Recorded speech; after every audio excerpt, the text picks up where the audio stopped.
Here we have ATJ4424. We've just had a new batch made. So what I'm going to do is I've checked it to my drawing, and now I'm just going to do a quick functional test. So this is a casting that will be on the front of your tractor. This is the yoke.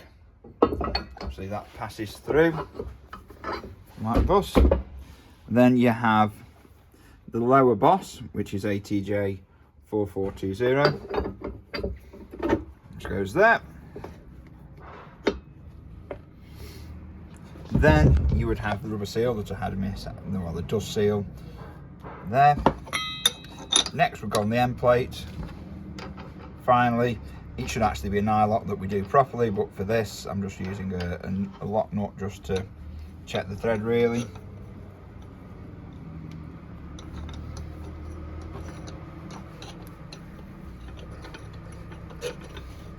The thread down here is 7/8 UNF.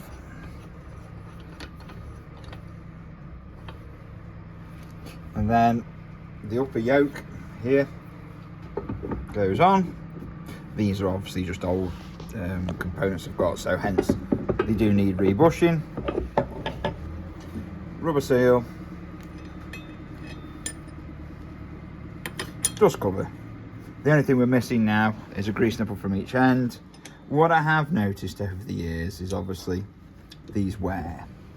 What I do recommend if you're doing this is get yourself a few punch shims with a 2-inch ID, which you can fit in the groove. There would be a circlip.